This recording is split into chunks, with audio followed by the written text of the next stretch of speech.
Is there a reference to the pre-existence of the Messiah in those?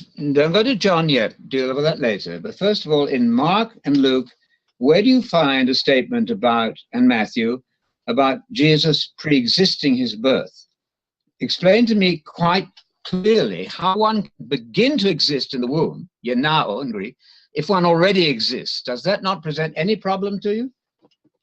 Not really, because again, if we're going to just isolate text and not look at it as a cohesive unit, then really that doesn't really make any sort of sense, because really that's just really quote mining, and just again, it goes back again, Matthew, Mark, and Luke are based on the life and ministry of Jesus, and John goes into more depth of who Jesus is. So,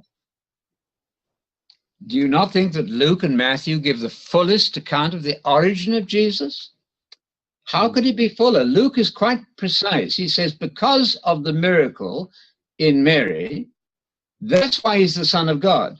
Now you're telling me he's the Son of God because he's God the Son pre-existing his birth. I don't think Luke knows anything about that, nor do the chief commentators on Luke. So you're free to argue if this is your point. But John reveals this, but Luke and Matthew do not. Is that your point? Yes, but also Luke's other writing, the Acts to the Apostles, also identifies Jesus as the author of life.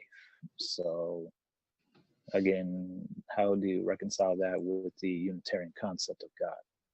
Well, because Jesus is the author of life. The life has been given to Jesus to give to us. But, you know, no commentary is going to agree with you on that phrase in Acts. Again, I appeal to the vast majority of scholarship. They're not going to argue for Luke being a believer in a pre-existing God the Son. That's just not fair. John, you can argue. Certainly, you can go for John, as long as you recognize that you're appealing to John exclusively, I think.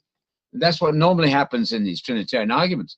That's one of the questions I raised. Why, if this is so clear, the triune God, why isn't it blatantly clear? Why are we arguing about this? Why is this so difficult? Why did they struggle and fight and excommunicate each other for 300-400 years? Why does Gregory of Nyssa, who is a Trinitarian hero, why does he say that the Holy Spirit is not God in 375 AD?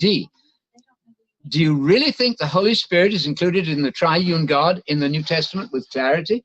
The Holy Spirit who never sends greetings, is never worshipped. Why does Daniel Wallace, I mean, he's the acme of good Greek scholarship in our time, he says you can't make an argument for the Parakletos being a third member. Why is that, if this is so easy? Well, again, this goes back to the whole history of the whole thing. So